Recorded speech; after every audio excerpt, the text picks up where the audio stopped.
যদি ঈমান এনে থাকেন পরকালের প্রতি, আপনি যদি ঈমান এনে থাকেন রব্বুল আলামিনের প্রতি, তাহলে আপনার জন্য সবচাইতে সর্বোত্তম উপায় হবে আল্লাহ রাসূল হযরত মুহাম্মদ সাল্লাল্লাহু আলাইহি সাল্লামের দলিল এবং মহান রব্বুল আলামিনের মহাগ্রন্থ আল বানী কুরআনুল কারীম থেকে আপনি আপনার শিক্ষাটা গ্রহণ করুন, আপনার মতভেদটা দূর করে নিন।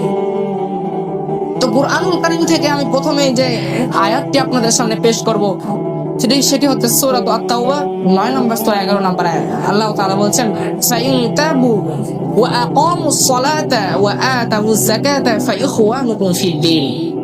অর্থাৎ যদি তারা তওবা করে, প্রথম নম্বর, যদি তারা তওবা করে, যাকাত আদায় করে এবং সালাত প্রতিষ্ঠা করে, তাহলে তারা হবে তোমাদের জন্য দ্বীনি ভাই। অর্থাৎ আপনি যে আমার একজন ঈমানদার দ্বীনি ভাই, আপনার মধ্যে তিনটা বৈশিষ্ট্য থাকতে হবে। এটা কে বলেছেন? একমাত্র মহাপরাক্রমশালী রব্বুল আলামিন বলেছেন। আপনি যদি আমার দ্বীনি ভাই হতে চান ঈমানের মাধ্যমে, মুসলিমের জন্য, তাহলে আপনার মধ্যে তিনটা শর্ত থাকতে হবে। কুরআনুল কারীমের বাণী। প্রথম নম্বর কি? তওবা করতে হবে। দ্বিতীয় নম্বর কি?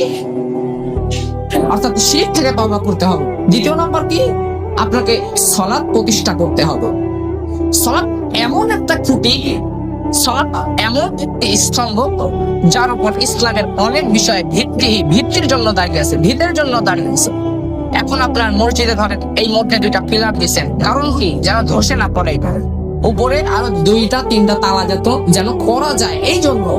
এখন এই পিলারটা একটা ভেঙে দেন, কি হবে? এখানে কি বসবেন? বসবেন না, যখন তখন ভেঙে পড়তে পারে।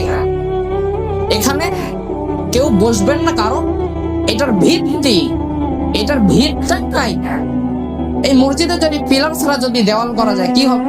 ভিত থাকবে? ভিত থাকবে না, নিচে ভিত দেওয়া আছে, কারণ কি? যেন সঠিকভাবে দাঁড়িয়ে থাকতে পারে। ঠিক ইসলামের যে ভিত, তার মধ্যে একটি হচ্ছে সালাত। কিন্তু দুঃখজনক বিষয় হলেও সত্য, আমরা সেই সালাতটাকেই দূরে সরে দিচ্ছি, দূরে ফেলে দিচ্ছি নিজের সন্তানদের জন্য। কিন্তু আল্লাহ তাআলা বলে দিয়েছেন, ইয়া আইয়ুহাল্লাযীনা আমানু কু আনফুসাকুম ওয়া আহলিকুমুন নার ওয়া কুদুহান নাস ওয়াল হিজার উইদ্দাতুল কাফিরিন।